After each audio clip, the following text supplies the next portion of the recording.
Live stream, not for you guys. So I do apologize.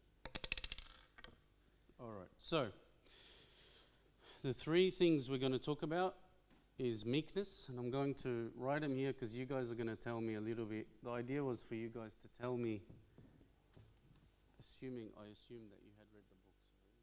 So tell me. So I'm going to do more telling today. So this is step 24. Step 25 and 26. We're going to start one by one. So step 24 is meekness and simplicity. Okay, meekness and simplicity.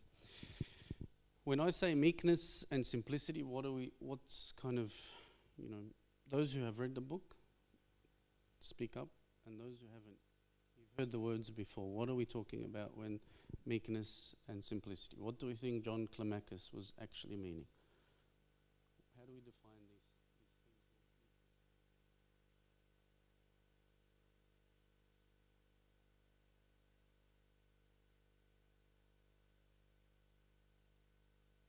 Literally hear the crickets. Huh. Meekness. Huh? A lowly state. Low state. Like, give me an example.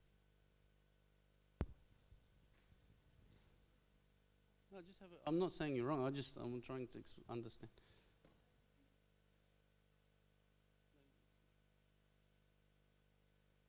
Like, you can probably, if you don't know how to use it, like describe it in words, give me an example. I think you're onto something. Lowly state.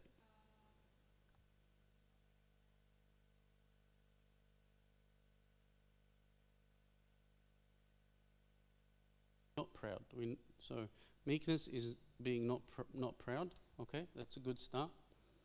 Has anyone met someone meek? Maybe we can't describe it in words, but maybe when you see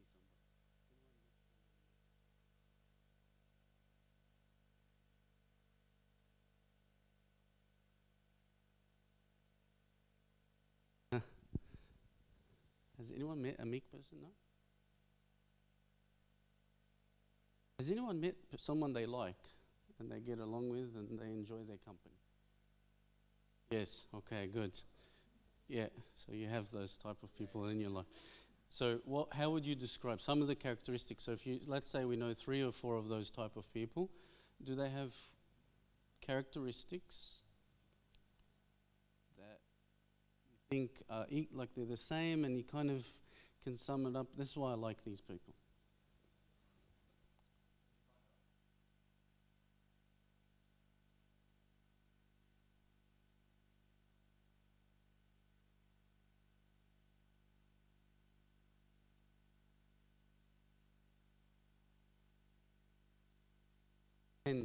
People are meek people, yep, and generally they're quite attractive people. You want to hang out with people that are content, not the ones that are always complaining.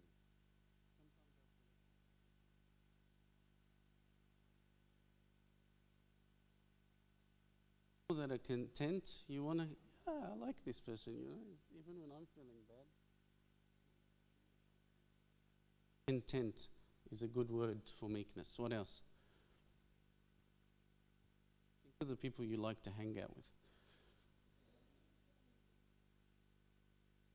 Softly spoken. Wow.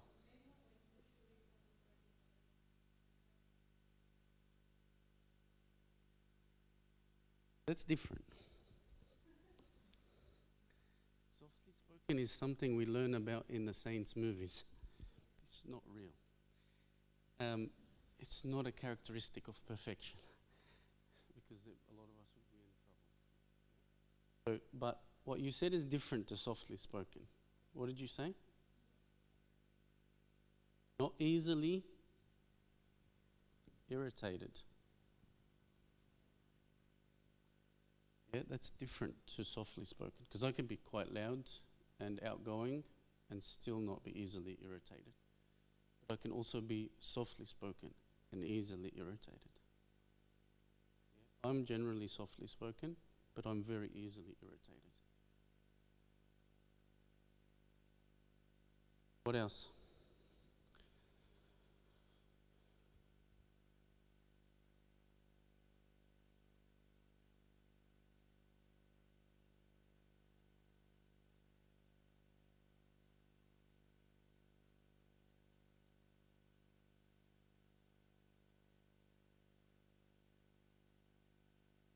I think these are very strong words and they're very important to meekness. There's a few others that John Climacus gives us that I'm going to put up here. We're going to talk about them.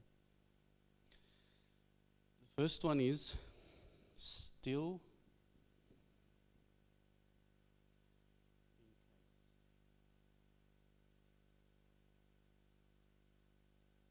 somebody that remains still in chaos.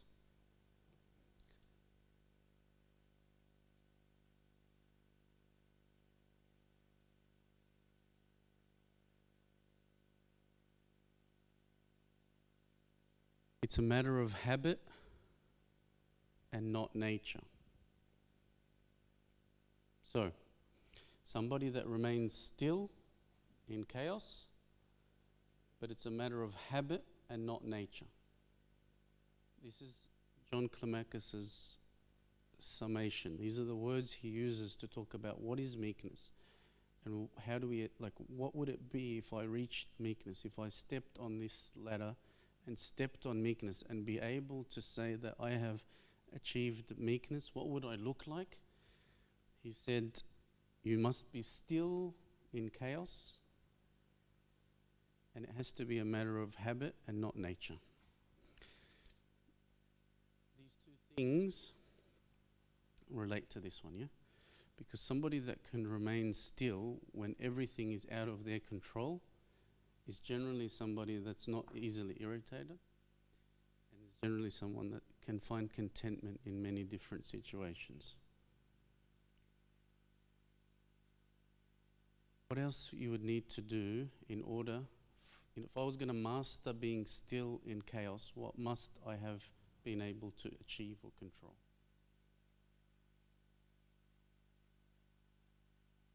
Have you ever met a really irritable person? Someone's easily irritated.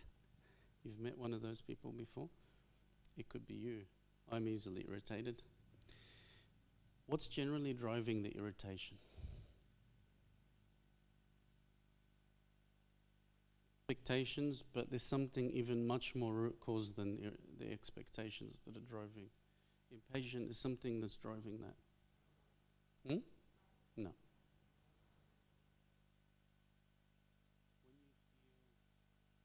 When you feel all these things, what is it? What's the word? Anger, fear. There are the basic emotions that drive irritableness. When you go into a situation where somebody has lost control and their response is to be irritated, they're generally unable to control their emotion. There is a triggering emotion that is happened. Because they can't control the situation and they can't control the emotion, they act irritable. So they feel afraid, and therefore they act irritable. They feel angry, they feel these things, and they can. So when John Climacus is saying meekness is the ability to stay still when you have no control, is basically saying someone that has to overcome fear, hatred, and insecurity. That's why it's step 24. These are a very difficult thing to achieve.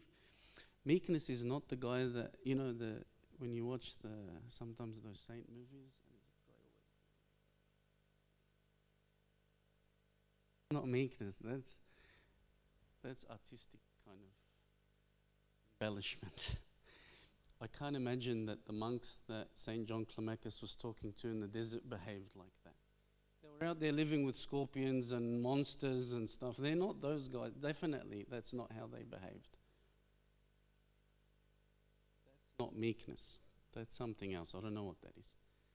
But Meekness is the person that stays still when there's no control. And to do that, you have to master your emotions of fear,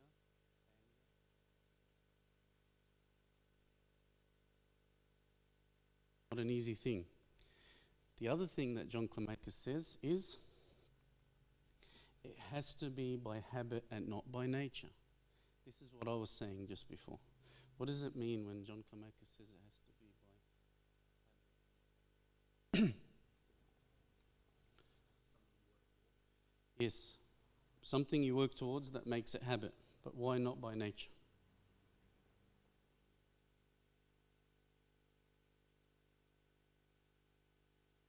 Yes, but that's not what John Climacus meant. You guys ever seen Jordan Peterson? Have you ever heard Jordan Peterson talk? He says something really interesting. He says, your job, and this is aimed at young men mostly, but he says your job is to be a monster and then to contain it. Your job is to be a monster and then to contain it. What Jordan Peterson is saying is exactly what John Climacus is saying, but he said it a long time ago. There is no virtue in being timid by nature. You do not have the ability to be a monster. This is what Jordan Peterson is saying. If you do not have the ability to be a monster, then containing it is not a virtue, it's a weakness. Yeah? If you do not have that ability inherently, Jordan Peterson is saying, you're unable to be effectual, then if you are kind and meek and nice, you know what that is? It's just weak. People are going to take advantage of you. You're going to be the weak person that you get kicked around. And then what happens to those people?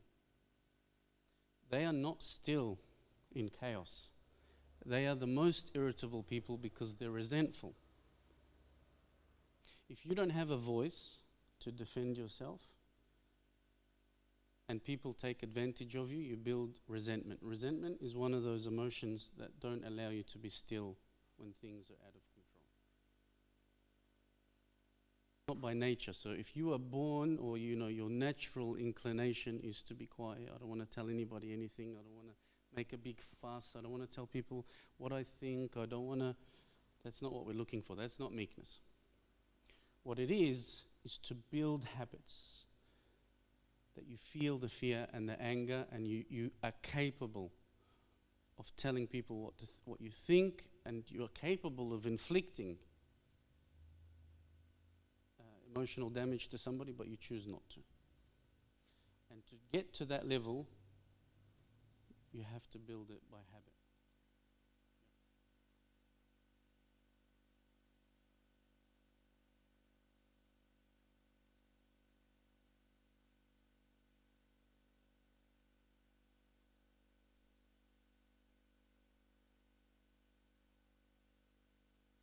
They've managed to, that means it's by habit.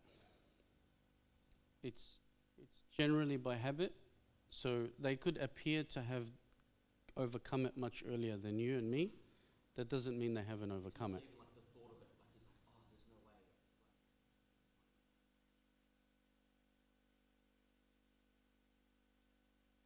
way. It's very unlikely because the emotions we're describing are so human. Fear, anger, resentment, these are human things. Like no person is born without them. Yeah? But there's a difference between letting it go, bottling it up, and allowing resentment to fester while you outwardly appear to be silent is one way. That's not meekness. It's not even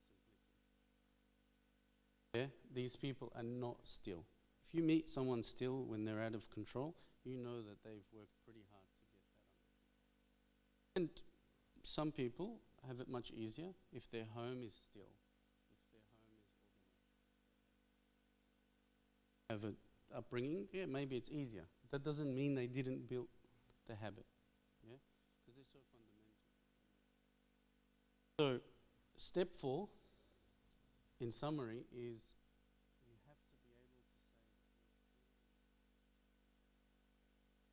that you must, by habit, work to overcome and control anger, hatred, resentment,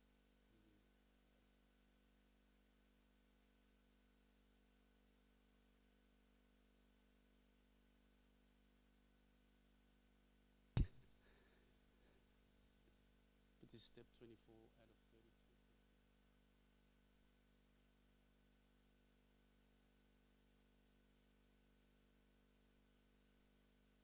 32? What does it say to us about our understanding of meekness?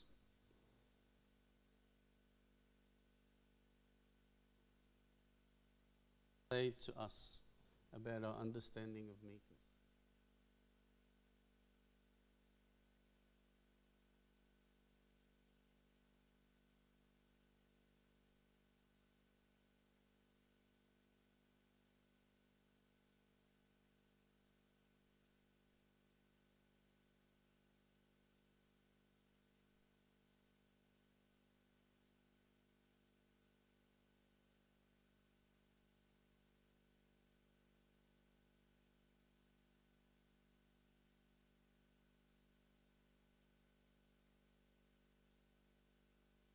Hard to talk about, it's hard to attain, but when you see somebody and you deal with them, you know that that's what you're looking for. One of those things.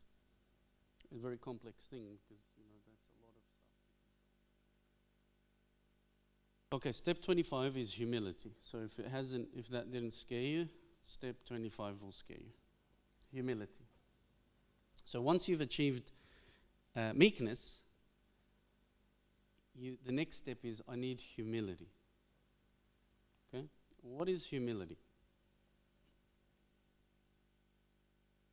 What I like is that he differentiated them, because sometimes we confuse them, don't we?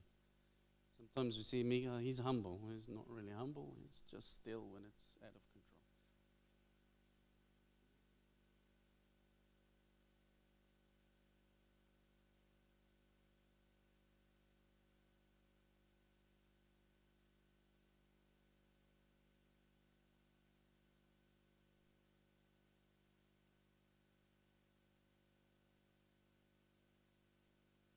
Not needing to prove it. Not justifying who you are to anybody.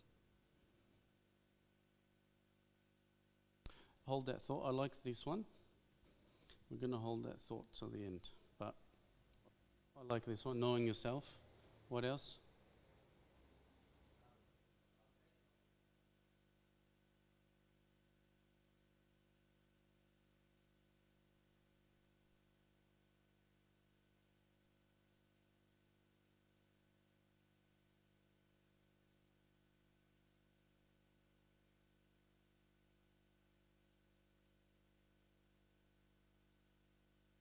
God's strength.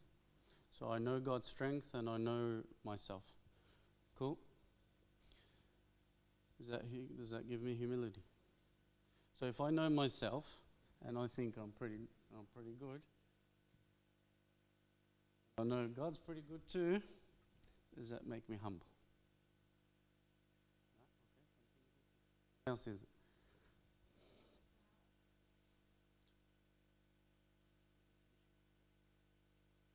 Proud, but I'm going to ask you what's proud, and we're going to end up in the same place.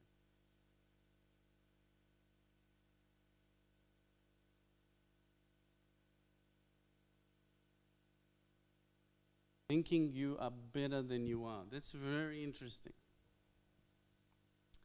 Does Christianity call us to be who we are, less than who we are, or more than who we are?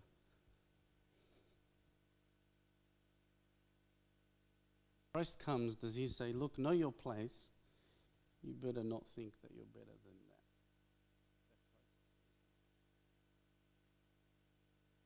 that. It has to be, because he says, I want you to be perfect like your God in heaven is perfect. He says to you, you know what you think you're going to do. In the Old Testament they said this, but I want you to do this. Christ's message is definitely not about staying in your place.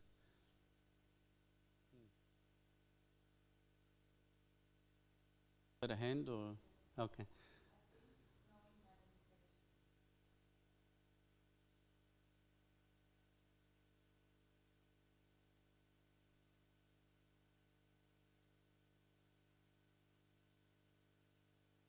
Okay, so it's not just knowing yourself, but knowing your limitations, knowing that there's something missing in you. He's going to help you? Yeah.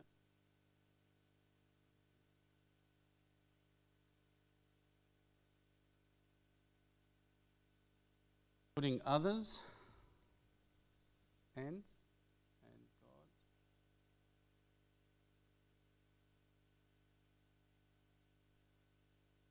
Okay, so now I know myself, I know that I'm limited, I know that God, and I know that He's strong, and now I decide to put others and God before me. That's our definition of humility. Anything else? Yep.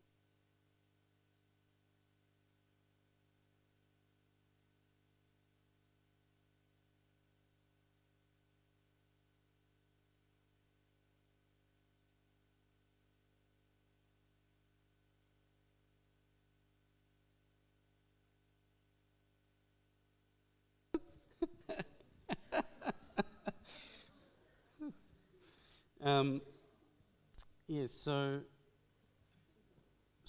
it's basically, I'm going to paraphrase, but it's knowing that even if there are good things in me, those good things come from God. Okay?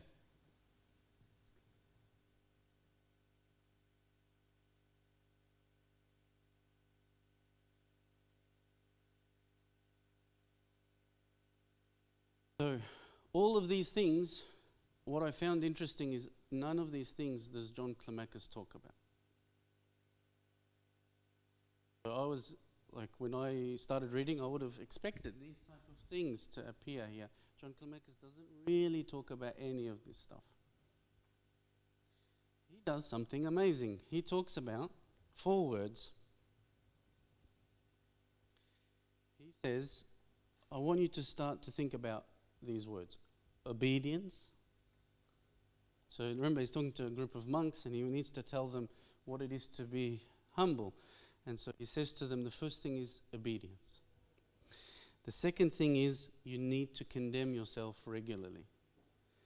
The third thing is you need to know that you are a sinner and understand that you are a sinner. The fourth thing is you need to feel remorse. So I can just imagine the monks, he's telling them, like if this wasn't written in a book and it was a sermon and he's sitting the monks and he says to them, first you have to be obedient. Whenever somebody says something to you, you just do it. Humility. Second, condemn yourself. Every night I want you to sit and say how bad you are and this is what he says. Third, I want you to recognize and remember that you're a sinner all the time. And then fourth, I want you to be remorseful. I want you to feel remorseful. What would you think about this? Okay, get up and you go, this is a disaster thing. He says these 4 things, can you do them? And then they said, yeah, and he said, but that's not humility. Once you have these 4 things, humility comes, but humility is a gift from God. It cannot be taken. But in order for you to open up yourself, you need to have these 4 things. But the difference between step 24 and 25 in John Climacus's mind is 24 is the generation of effort and work and habit to overcome. This one is no matter what you do, it's the gift of God. It is something that is given by grace, and humility is not something you can gain. That's why humility sits above meekness, because meekness requires effort. Humility is, you're going to do stuff, it doesn't matter. That's just preparing yourself. God will give humility to you. And then he says, so what is then, how do you know that you got it? He said this, once you know that you are strong beyond measure, but that strength comes from somewhere outside of you. So Uncle said this, knowing that whatever good that I have, it comes from outside. John Climacus said even more, you have to know that you are strong beyond measure. You are powerful because you are the Son of God. It's not that you have good characteristics. No, you are strong beyond measure. Nothing can defeat you. When you know that, but you know that that power comes from outside, leave it, then you know you've reached humility.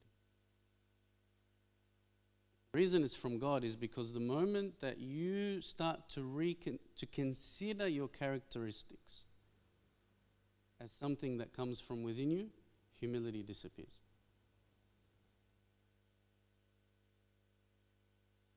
One of those things, it's kind of, you get it, God gives it to you when He thinks you're ready for it. And with it comes huge amount of power, because once you know that nothing can contain you. You are extremely powerful. But you know that that power is not yours. But the moment you start to consider your power as something coming from you, you lose it. Yep.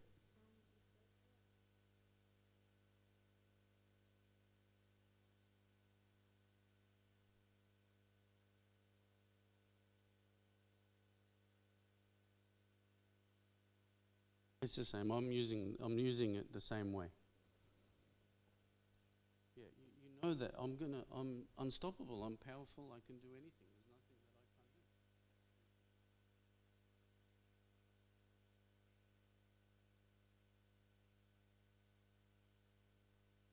do. The moment you start to observe the power as something within you, you lose the humility.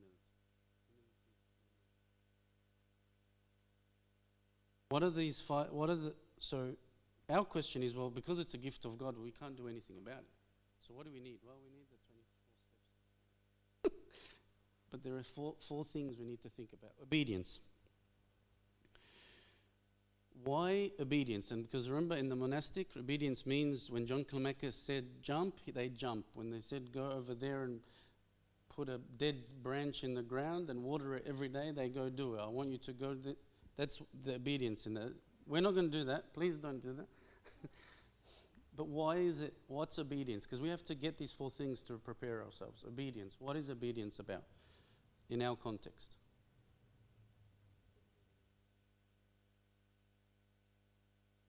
Humiliating?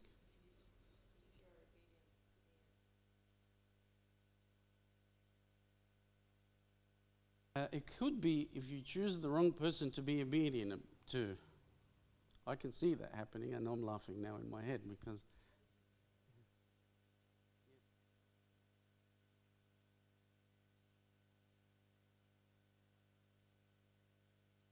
who are they obedient to?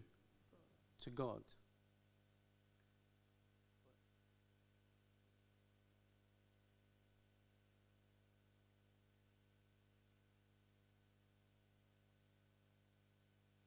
Monastics. You have to be obedient to your father, the monastic father. That's what he's talking about. Surely that's not us. But in our community, what's the importance of obedience and how can we replicate it?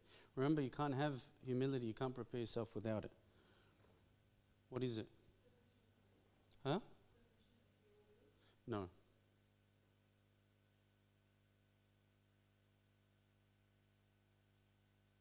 No, you're getting there.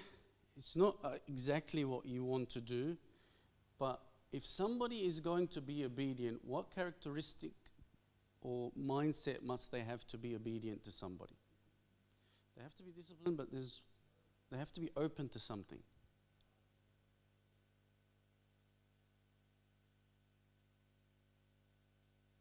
Yes? It's open to learning. Learning.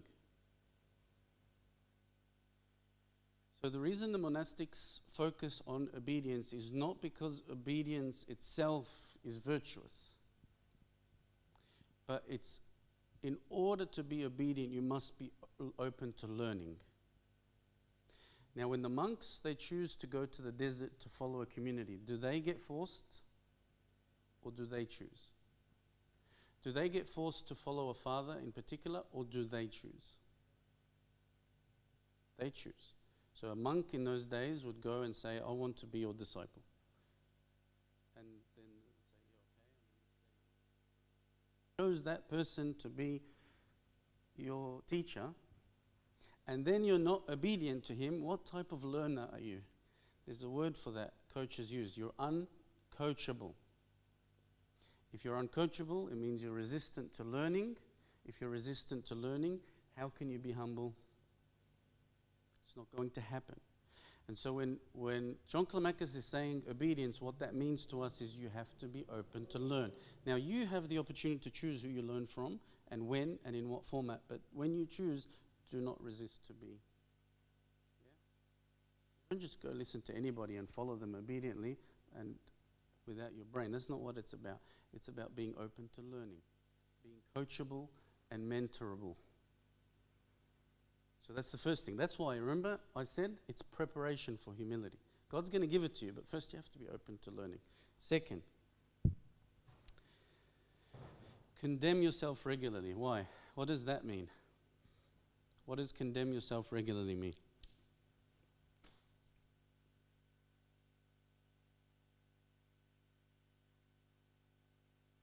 Have you ever seen somebody learn anything that thought they knew everything?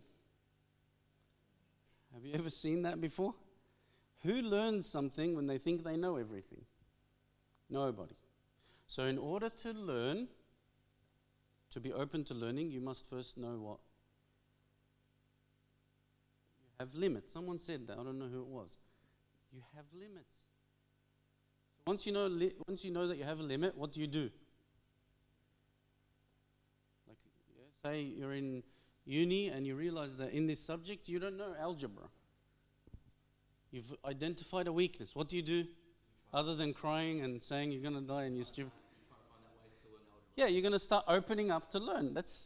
You're going to open yourself up to learning. Therefore, when he says condemn yourself regularly, what he's saying is recognize continuously your limits. Know where you are deficient and then use that to open up to learn.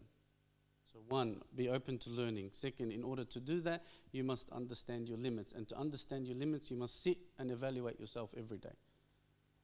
Where am I today from where I want to be? That's a gap. I need to learn. Be learning machines. He's talking in the spiritual sense, and so am I, but I think you can apply that to anything. The third thing is, know that you're a sinner. What is that about? Of course we know we're a sinner, but why do I have to remind myself all the time? So there's one thing to condemn yourself regularly, there's another thing to know that you're a sinner. Know that you're a sinner, in John Climacus' words, means falling short, not knowing that you haven't reached. Basically what he's saying is, not only are you evaluating your limits, you actually, no matter how perfect you become, there's always something to learn. Because it's really easy for me to shut off limits. Isn't it? Because I can go through a growth program and at the end say, man, I'm a champion. I'm the best at this.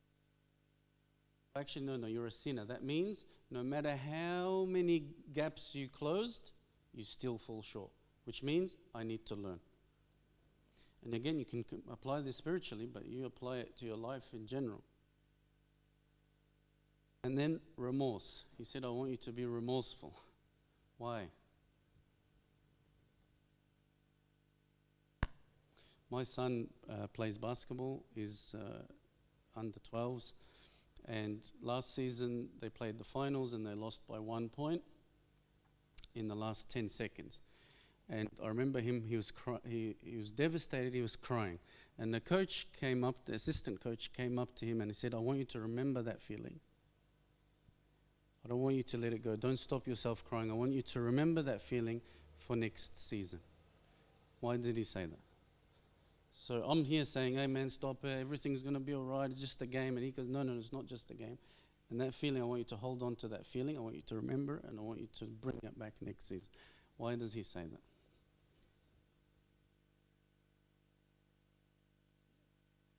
It motivates you to know that that feeling of remorse is not bad.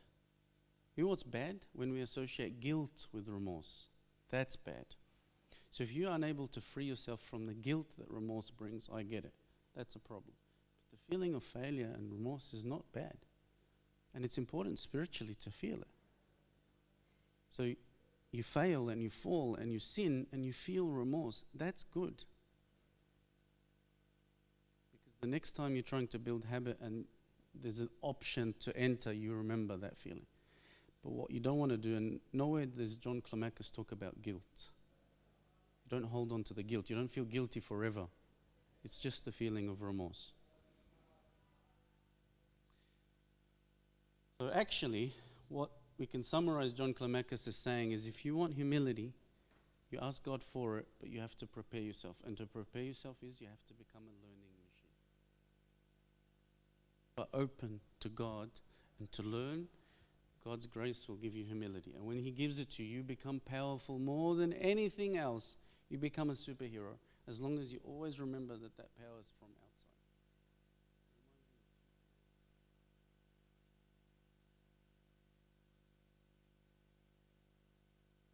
Superman is strong only on earth. And what brings him down? His reconnection with home. His kryptonite. And so this is the same thing. You become all powerful. But that recollection of your of power that comes outside, it weakens you. That actual same thing weakens you.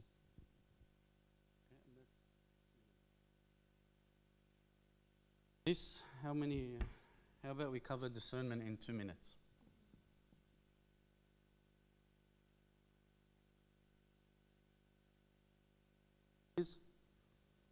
What's discernment?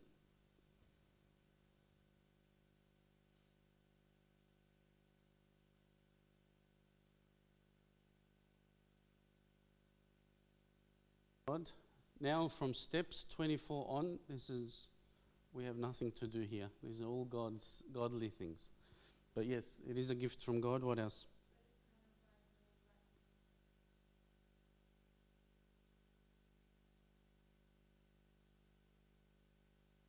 Right from wrong. Yes?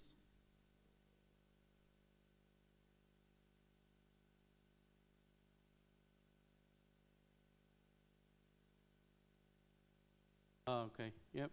No, you're right. Discernment is knowing good from bad, basically.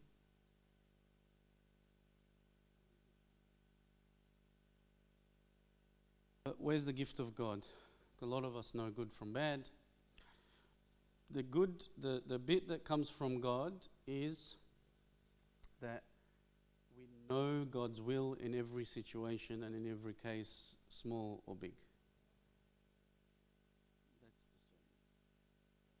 Imagine when you go sit with somebody and you say, oh, I'm really, what do you think God's will is? Oh, God's will is to do this. If you do that, you'll be God's will.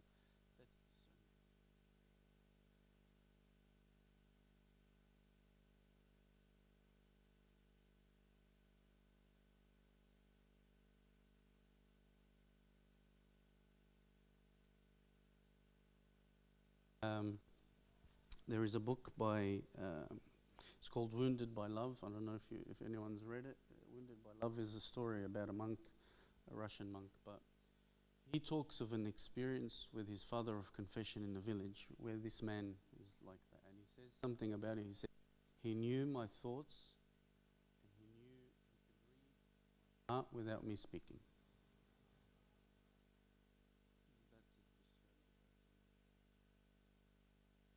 I can't explain it, but I didn't need to say anything, to do anything. He knew exactly what I was. Pope Krolos would have been a discerner. Yeah? Pope Krolos is somebody like that. But he can also call God and talk and tell him. Moses was like that. If you think of the story of Moses, God says, I'm going to destroy Sodom and Gomorrah. You know that story? And Moses has a conversation with God. Who does that? What type of individual does that? River, the Red Sea, and they stuck between the sea and Pharaoh's armies. What does Moses do? God says to him, why are you screaming?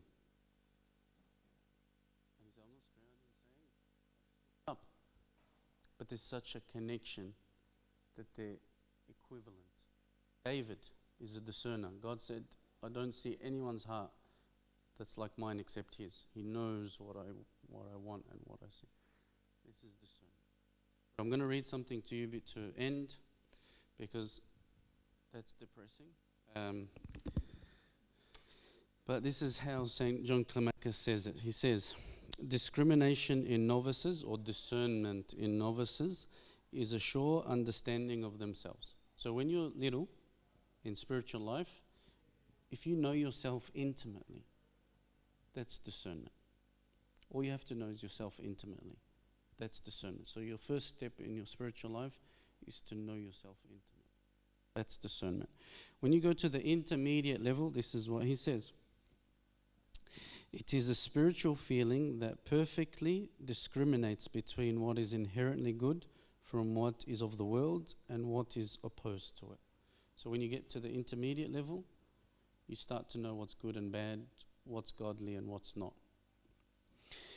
And then when you become illuminated and perfected, this is what he says.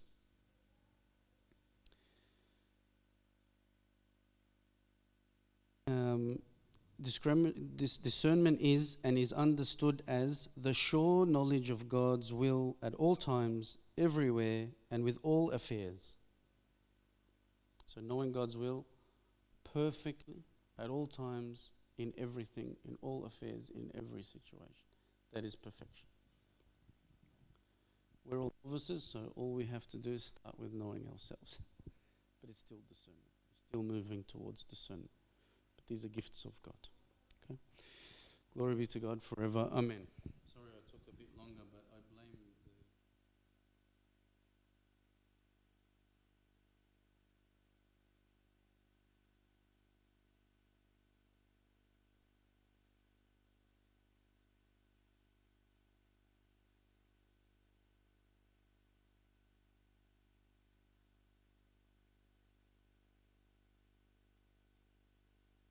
Everything, in every affair, all the time.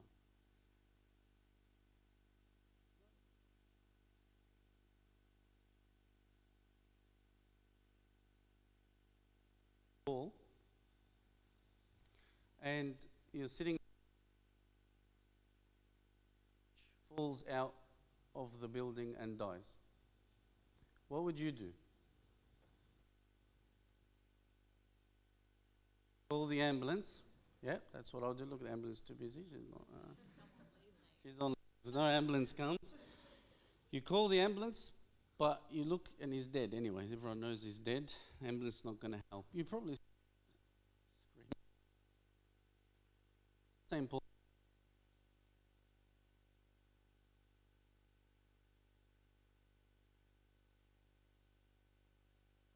Right on top of him, and he raises this guy from the dead. How does he know that that's God's will?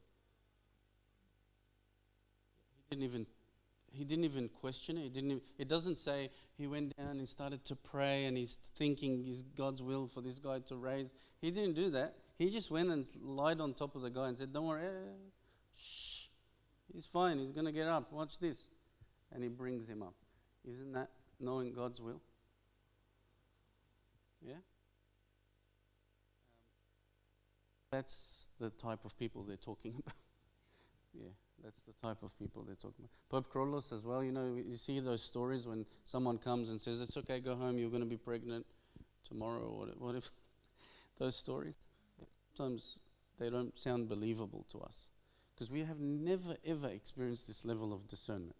Like my dad and my father-in-law tell me stories. They've personally, I know in my head, I'm like, nah, that doesn't sound about right. How did that happen? You know what I mean? Like my father-in-law told me a story when he was little. The Pope Krolos was praying in the cathedral in Alexandria, and they were going in, and him and his mate are arguing like, I can't be stuffed going in to say hello to the Pope. Oh, no, let's go. No, he's just there. We'll go say hello. And he goes, come on, man. So anyway, when they went in, the Pope said hi to one, and he didn't say hi to the other. And they go, hey, man, what's going on? He said, you didn't want to come say hello to me, so I'm not saying hello to you.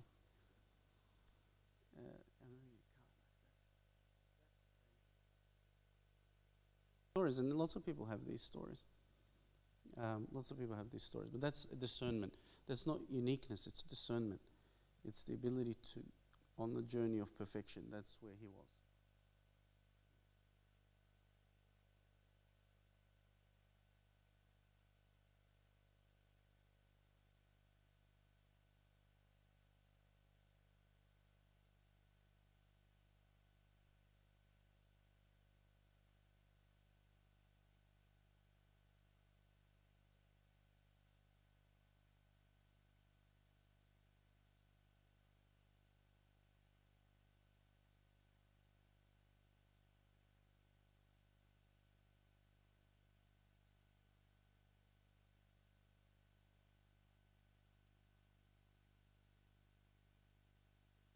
Very quickly, because this is a very difficult one. But so your first question,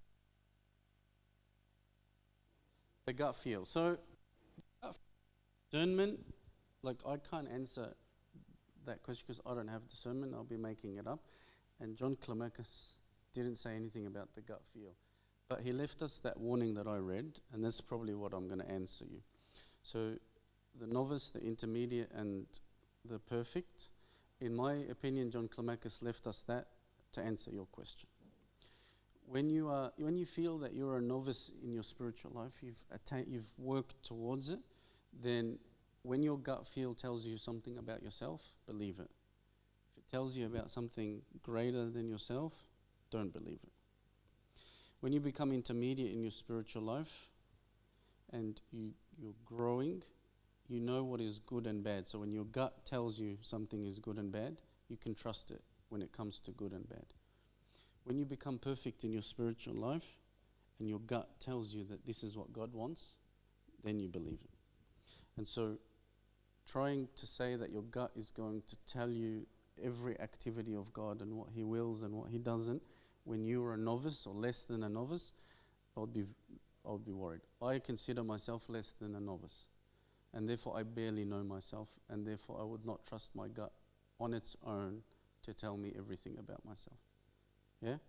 And so I think that's the warning he left us here. The second question, knowledge. The Orthodox Church is a experience and know church, not a know and then experience church. So our church, unlike the Western Church, the Western Church is a knowledge-centered church. That means you understand first and then you can experience with fullness. The Orthodox Church is experience in fullness and then you'll understand.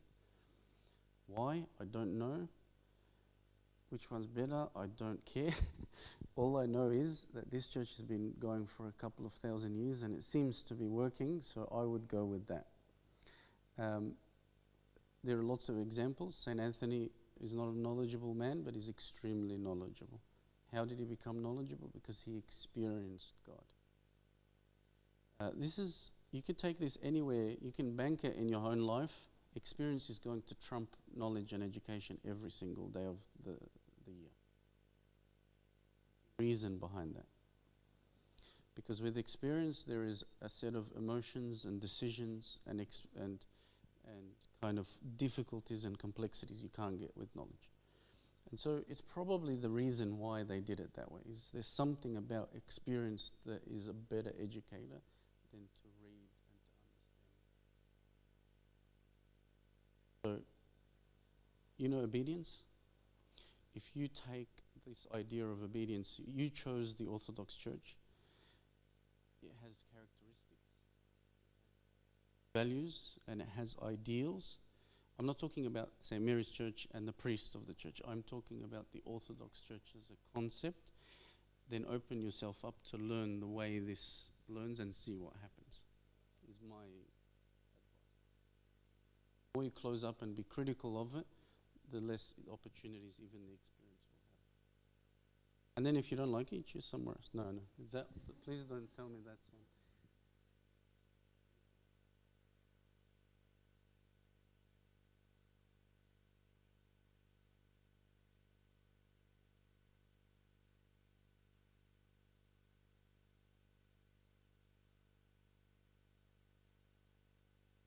Yeah, so being stillness in chaos is the result of building habits that counter your nature. If you haven't built all the habits to counter what is there by nature, you're not going to be still. So you don't expect to tell yourself that you have to be still in chaos, and then so you'd expect that you would continue to be irritable in chaos when it's out of control, and that as you identify and build the habits, you can get more stillness. If you take practically, there is, you take fear. How do I master the idea of fear? You could go, there's hundreds of books on the idea of fear. How do you master it? It's going to take practice. One of the things, for example, for fear, there was some research I read around fear and gratitude. And this research found that the same center of the brain that triggers the reaction of fear is the same one that becomes occupied when you're feeling grateful. And so if you feel grateful, you exercise that particular faculty of the brain to not feel the fear at the same moment that you're feeling grateful. And then there's a lot of meditation and what's the other thing called? Mindfulness. There's a lot of mindfulness activities that focus specifically on the fear and the management and the building the brain kind of exercises to overcome fear and to control it. Like, these are not simple things. You'd have to research and find it. The Jesus Prayer. Have you ever heard of the Jesus Prayer? The Jesus Prayer is set up to do what? To bring you into the presence of God, and in that presence, the mind enters the heart. I'm just explaining it like the fathers would. So the mind enters the heart, and the mind and heart become one in the presence of God. What does that mean? It just means that if the mind, where everything that is fear and all that stuff enters into the heart, and you make it open to God, that's what you're doing. So when you sit down and recite the name of Christ while you're doing your breathing, you know what you're doing? You're building brain muscle that overcomes fear, anxiety, resentment. So the Jesus Prayer is set up for that. So practically speaking, what you need to do is identify the triggers, your emotional triggers, which all of them are the same, and you need to work at them one by one, and it's like a muscle. And that's why meekness is about habits that overcome nature. It's the work that you have to do. Yeah? And so, practically speaking, you're going to have to do the work and research. And I think it's probably you guys can have and do some research on about fear, resentment, anger, anxiety. How do we manage them so that we can find stillness?